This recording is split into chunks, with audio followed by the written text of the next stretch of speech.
Hello. Yeah, do something different tonight. Do something a little different. Something I haven't done yet.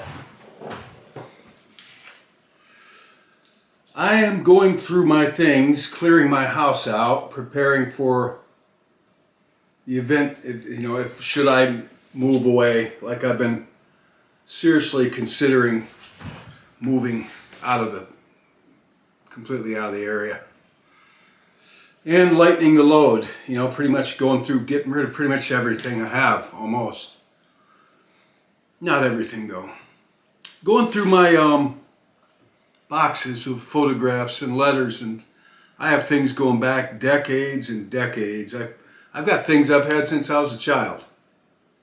I'm not a pack rat. I just hang on to letters, cards, books. I collect bottles, old cork bottles. Got a pretty good collection, actually. Beer mugs, of course. I've got a lot of those, and flutes, accordions, all kinds of stuff. Books, paintings, nothing of great value, but I have a lot of things I wrote. I've got love letters and from way back from different people. And letters I wrote. And I also wrote prayers and diaries and tried to write some poems. And I'm going to read one. I've got a lot. And actually, here's another thing. I've got, it came out of an old house, a woman's diary from 1944 to 1952. Every single day she wrote in her diary. And it's like 7 or 8 books, something like that. I'm thinking about reading that. I actually haven't read it. From what I saw, most of it's just mundane, how the weather was, and she went to town to buy some eggs, and a few things like that. But I really haven't read this diary, so I might do a reading of this woman's diary. It's like seven years worth. So if I do it, it's going to be like I'll read a whole week or a month even, or something. I don't know. They're pretty short entries. But tonight, I'm going to read to you a poem. Not really a poem, it's a writing, like an essay. I wrote in 1993, and I found this today. And it's called Silent Neighbors. And I wrote it on May 31st, 1993. And I actually remember writing this. And at this time in my life, I'd just gone through a breakup. I was feeling pretty melancholy about that, to say the least. And I was driving by myself through the countryside up north, and I stopped by an really old, small graveyard out in the middle of nowhere. Looked like it was a family plot or something. It's pretty small. It might have only been like 150 or 100 graves in it, from the 1800s mostly, maybe a few from the 1700s. So I was walking around there on a bright sunny day, and I noticed the name of a man. I don't remember his name now, but this one man's name, maybe William L. Smith, we'll say, was buried on one section of this. Let's say this piece of paper represents the graveyard. And he was buried over here. We'll just say William L. Smith. It was a name that I would remember. It stood out, whatever it was. And I'm walking around, and at the other opposite end of the graveyard was a woman, Jane L. Smith, wife of William L. Smith. I mean, well, he's buried here, and she died like 2 years later, something like that. It wasn't a long time. I remember this. And she's buried on the very opposite end of this small graveyard. The husband here, and his wife was buried over here. I'm wondering, what the heck? They have a falling out or who knows what, but I went home and I had this thought when I was driving home from this place, about a 100-mile drive by myself through the North Country up along Lake Champlain. And I was thinking about how sad it is. People break up because I just gotten through a breakup. myself. The people that once professed to love each other dearly can't get over their problems while they're still above the ground. And I had this thought, how they wish they could, and there was something else that contributed to this. Somebody I know or knew, didn't know them well, older than me then. A woman lay dying of cancer in the hospital. And she had left her husband decades earlier. Broke his heart badly. That was my understanding.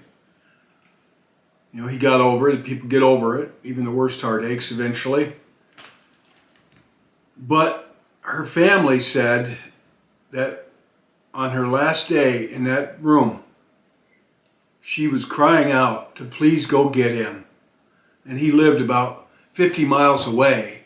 You know, they hadn't seen each other in decades. And she said, please get him. I want to tell him I'm sorry. And the woman had remarried, but her husband was mature enough to honor this. And they called the man up. I won't say who he is, but I know these people. I knew these people. They're all gone now. And they told him what she had said, that she really wanted badly to see him, to tell him she was sorry.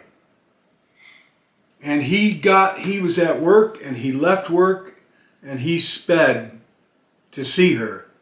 And when he got there, she'd already died. So that had happened also. So that kind of inspired this. So I'm going to do a reading of this. I remember writing it, and it's kind of funny. I found it today.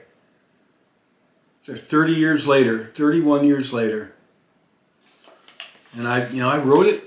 I was living alone. I probably wrote it thinking someday somebody might hear it. So here we are. There wasn't any Facebook or YouTube or the internet was just barely starting when I wrote this. There weren't any cell phones really at all. So I wrote everything down on paper, and I've got lots of this stuff. So here's one.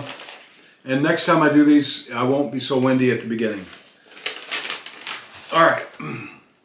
Silent Neighbors, 31 May 1993.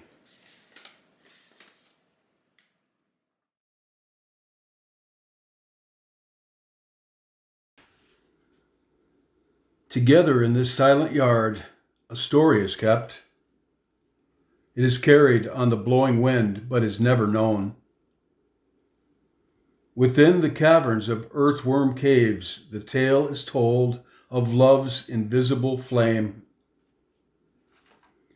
Within the dark passages of the groundhog's home, there echoes the voices of regret. For once above the cold earth, two souls met, clad in flesh and given names.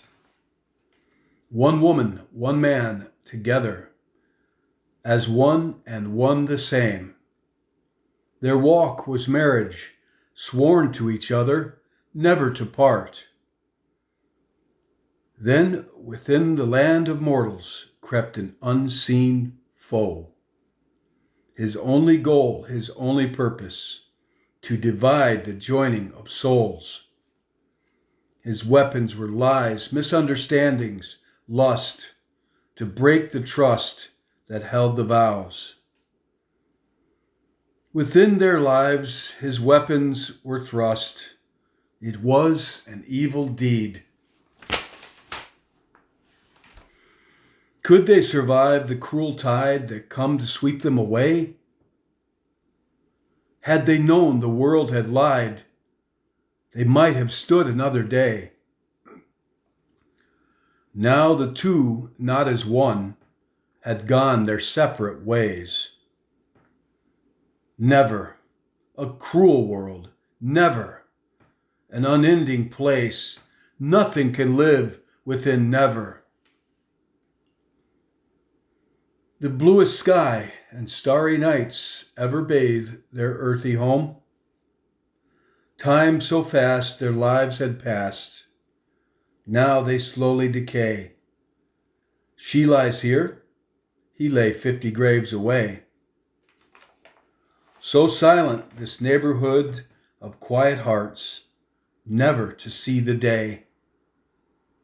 So silent the voices of undreaming minds, yet the earthworm can hear them say, forgive me, love. We have one life we must forgive before we move to never. By Tim Schenck. Thank you.